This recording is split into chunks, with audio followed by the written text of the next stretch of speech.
नमस्कार विद्यार्थियों, शांति शिक्षा और सतत विकास के ऑनलाइन लेक्चर सेशन में अपने विद्यार्थियों का हार्दिक स्वागत अभिनंदन करता हूँ। इससे पहले हमने क्या पढ़ा था बताओ? इससे पहले हमने चरित्र, नैतिक विकास की संकल्पना और समाज अनुकूल विकास पर चर्चा कर ली थी। आज हम शांति शिक्षा के अंतर्गत चारित्रिक विकास में परिवार और शिक्षक की भूमिका पर चर्चा करेंगे कि ये लोग किस प्रकार से बच्चे के चरित्र निर्माण में अपना रोल, अपनी भूमिका अदा करते हैं। बच्चे का जन्म जिस परिवार में होता है, उस परिवार के बड़े, उस परिवार के सदस्य, उस परिवार के पड़ोसी बच्चे के चारित्रिक निर्माण में बुनियाद का काम करते हैं। आप सभी जानते हैं कि बच्चे के जीवन पर उसके परिवेश का बहुत बड़ा प्रभाव रहता है, क्योंकि बच्चे में अनुकरण की क्षमता बहुत प्रबल होती है। वह कॉपी करता है, वह नकल करता है, वह देखकर सीखता है। साथ ही वह अपने घर के सदस्यों को ही सब कुछ मानता है। पूरी दुनिया उसकी जो है बच्चे की, उसके घर के सदस्य ही होते हैं। इस नाते उसके निर्माण में, उसकी अच्छी आदतों के निर्माण में, बुरी आदतों के निर्माण में, सभी में कहीं ना कहीं उसके परिवार और परिवेश का ही हाथ है। अक्सर मैंने गार्जियंस को ये कहते हुए सुना है कि घर में तो सब सही थे, लेकिन ये जाने कैसे बिगड़ गया। ऐसा कभी कभी हमारा मानना होता है कि हम लोग घर में सब सही थे। ऐसा होता नहीं है। क्यों? क्योंकि हम अपनी गलतियों को गलती नहीं मानते हैं। हमने अपनी कमियों को अपनी कमी नहीं माना है। हमने सिर्फ दूसरों में दोष देखा है। जब हमने अपनी कमी को कमी नहीं माना है तो उसमें सुधार के लिए भी कोई प्रयास नहीं किया। सुधार का प्रयास नहीं किया। हमें ये पता ही नहीं था कि हमारी ये वाली एक्टिविटी गलत है, हमारी ये एक्टिविटी ठीक नहीं है, हमें इसमें सुधार की ज़रूरत है। तो बस हम अपने उसी तरह ढर्रे पर जीवन जीते रहे और बाद में बच्चे में उसका प्रभाव हुआ और उसमें वो प्रभाव कुछ और ज़्यादा निकल गए, ज़्यादा लक्षण उसमें बलवान हो गए, वो और खुल के आ गया पिछले से। तब हम कहते रहे ये तो बिगड़ गया। शुरुआत तो हमने ही की थी, लेकिन वो शुरुआत अनजाने में हुई, अनजाने में होती रही। तो इस प्रकार से चरित्र निर्माण में फैमिली का सकारात्मक या नकारात्मक प्रभाव बच्चे पर पड़ता है।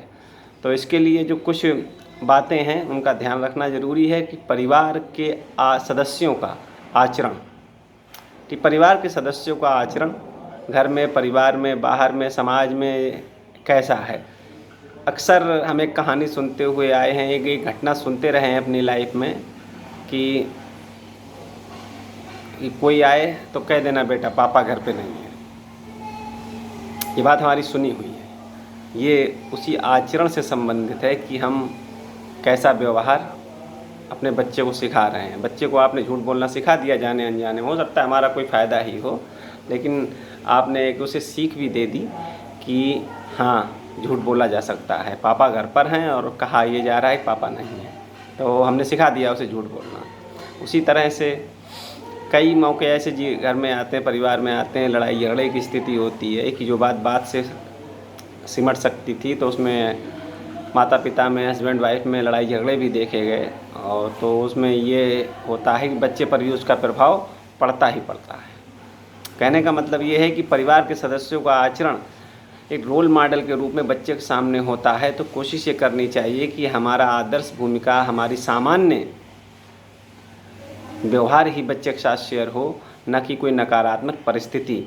टेलीविज़न, सोशल मीडिया के कार्यक्रमों पर चर्चा होनी चाहिए, यानी बातचीत का एक खुला वातावरण परिवार में होना चाहिए, जिसमें टीवी के कार्यक्रम पर, सोशल मीडिया की किसी एक्टिविटी पर, अखबार में आई किसी घटना पर, समाज में घटी किसी घटना पर बातचीत होती है। जहाँ बातचीत होती है वहाँ खुलापन पैदा होता है और बच्चे अपने गार्जियन से बात करने के लिए प्रेरित रहते हैं। वरना हमारे समय में हम लोग घरों में हमने ये देखा है कि बच्चे अपने गार्जियन से बात करने में ही झिझकते रहे।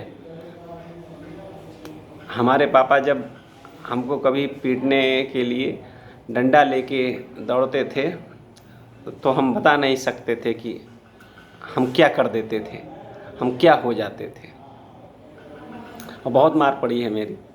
तो ये स्थितियाँ ये बातचीत को रोकती हैं, बाउंड करती हैं, जिसके बुरे परिणाम भी हो सकते हैं। हमारे साथ तो कुछ बुरा नहीं हुआ ऐसा, लेकिन हो सकते हैं, उसके गलत परिणाम भी हो सकते हैं। तो यहाँ पर ये देखना है कि हम बातचीत की परिस्थितियों को ज़्यादा से ज़्यादा बनाए रखने का प्रयास करें, जिससे कि बच्चे के चरित्र को निर्माण करने में एक महत्वपूर्ण भूमिका निभाई जा सके। पुरस्कार एवं दंड, बच्चे का कैसा व्यवहार है उसके हिसाब से उसे प्रशंसा दी जाए और आवश्यकता पड़ने पर उसको डांट भी मिले, पनिशमेंट भी मिले, डराया भी जाए, उसको वो इस गलत काम से होने वाले नुकसानों से भी परिचित कराया जाए। ये किया जा सकता है कि उसे अच्छा भी फील हो और गलत के लिए गलत फील हो। विद्यालय का सहयोग के संदर्भ में हम ये मान सकते हैं कि गार्जियंस विद्यालय का सहयोग ले सकता है, बच्चे के बारे में उचित सूचनाएं प्राप्त कर सकता है टीचर से, और उसके बाद उन्हीं सूचनाओं के आधार पर अपना एक्शन तैयार कर सके। लेकिन ये सारी जो चीज़ें हैं ये एक जिम्मेदार फैमिली मेम्बर्स के लिए उचित फील होती हैं, और लोग कितने जिम्मेदार हो सकते हैं उसके लिए क्या ज़रूरी है ये आप लोग जान ही रहे हैं, समझ ही रहे हैं। कितने गार्जियंस अपने बच्चों के निर्माण में अपनी महत्वपूर्ण भूमिका निभाना चाहते हैं, कितने गार्जियंस हमारे सोसाइटी के जिम्मेदार हैं, कितने गार्जियंस हमारी सोसाइटी के पढ़े लिखे ही नहीं हैं, और पढ़े लिखे हैं तो फिर साथ साथ जाहिल भी हैं। ये सारी चीज़ें बच्चे के निर्माण के लिए ज़रूरी हैं, लेकिन कौन कितना मानता है ये भी बड़ा महत्व रखता है कि हम बच्चे के निर्माण। बच्चे बड़े हो जाएंगे, स्कूल जा तो रहे हैं, अच्छे स्कूल में एडमिशन करा दिया है, लेकिन इन कामों को कर कर हम अपनी जिम्मेदारी से बहुत अच्छे से पल्ला झाड़ लेते हैं कि अच्छे स्कूल में जा रहा है और हम चाहे कुछ भी करें, यानी गार्जियंस कुछ भी करें, तो उससे काम नहीं चलने वाला। दोनों की स्थिति का अच्छा समन्वय होना चाहिए, तभी हम बच्चे के एक अच्छे चरित्र निर्माण की कल्पना कर सकते हैं। इससे आगे हम बात करेंगे थोड़े समय में चरित्र निर्माण में शिक्षक की भूमिका। हम चरित्र और उससे संबंधित पक्षों पर चर्चा करते ही रहे हैं, लेकिन ये एक बहुत महत्वपूर्ण घटना है कि शिक्षक का अपने बच्चे पर जितना प्रभाव होता है, क्योंकि माता पिता इलिटरेट भी हो सकते हैं, नासमझ भी हो सकते हैं, अपितु शिक्षक से ये उसके प्रोफेशन के साथ, उसके व्यवसाय के साथ ये कल्पना नहीं की जा सकती है कि शिक्षक में भी असभ्यता के, अनैतिकता के, जाहिलता के गुण पाए जाएंगे। शिक्षा व्यवस्था सीधे सीधे शिक्षक से प्रभावित होती है। आपका कितना भी बढ़िया इंस्टीट्यूट हो, आपके पास कितने भी अच्छे कुर्सी मेज हों, कितने ही बढ़िया बैठने उठने की व्यवस्था हो, कैंटीन हो, इंस्टीट्यूट में पंखे लगे हों, बगीचे हों, एसी हो, लेकिन अगर उस इंस्टीट्यूट का शिक्षक नालायक है, जाहिल है, बेवकूफ़ है, अश्लील है, शराबी है, तब उस इंस्टीट्यूट का जो इफ़ेक्ट होना चाहिए, जो प्रभाव होना चाहिए, वह शून्य होगा या नकारात्मक होगा। करोड़ों रुपए की बिल्डिंग आप बना लीजिए, करोड़ों रुपए का संसाधन लगा दीजिए, लेकिन अगर उसका शिक्षक जो है वह उचित नहीं है, वह नैतिक नहीं है, वो चारित्रिक नहीं है, तब सारी चीज़ें धूल हो जाएंगी। उससे कोई लाभ देश, समाज, विद्यार्थी, परिवार को नहीं मिलने वाला।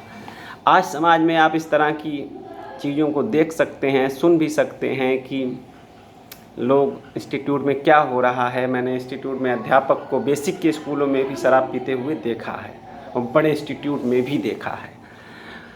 ऐसे ऐसे लोग देखे हैं जिनकी बातचीत से लगता ही नहीं कि ये शिक्षक भी होंगे। किसी ने कहा है कि यदि आपको किसी को अच्छे से समझना हो, किसी व्यक्ति को अच्छे से समझना हो तो ये देखिए कि वो किस तरह की किताबें पढ़ता है। तो मैं इससे और एक छोटी बात यहाँ पर कहना चाहूँगा कि यदि आपको ये जानना है कि ये व्यक्ति कैसा है तो उसकी बातचीत सुनिए कि वो किस तरह की बात करता है, वह किस लेवल की बात करता है। उसके विचार जैसे होंगे वैसी ही बात उसकी बाहर आएगी।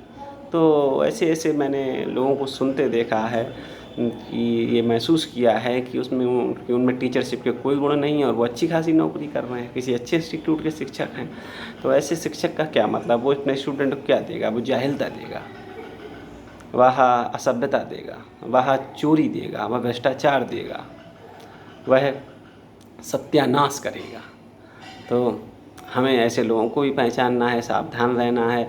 आप सभी भावी शिक्षक हैं तो आप सबसे उम्मीद करेंगे कि आप में एक बैलेंस, एक ईमानदारी अपने व्यवसाय के प्रति रहनी चाहिए। तो ये कोशिश आप कर सकते हैं। और साथ में मैं ये भी कहना चाहूँगा कि मुझे लगता है हमारी 5वीं यूनिट आज कंप्लीट हो जाती है। 5 यूनिट कंप्लीट हो गई। अब हमारे पास 6 यूनिट बची हैं 11 में से, और 6ठी यूनिट के बाद हमारी यूनिट छोटी हो जाएंगी। तो अच्छा है, आपका सिलेबस बहुत तेज़ी से बढ़ रहा है, खुशी की बात है। सभी लोग जुड़ते रहिए, ऑडियो से, वीडियो से, गूगल मीट से, जैसे भी हो संभव हो सके। मैं कोशिश तो करता हूँ कि हर क्लास का वीडियो और PDF आपके साथ रहे, लेकिन फिर भी कभी कोई चीज़ कमी रह जाए तो जब PDF साथ में होगी तो मुझे लगता है कुछ ना कुछ आप कर ही लेंगे। बहुत बढ़िया है, खुशी की बात है, आप लोग आगे बढ़ रहे हैं और बढ़ते भी रहिए, बढ़ना भी चाहिए। और मैंने महसूस किया है कि आप लोगों में आगे बढ़ने की बहुत क्षमताएं हैं। बस थोड़ा सा सक्रिय रहिए, एक्टिव रहिए, जागते रहिए, सजग रहिए। धन्यवाद।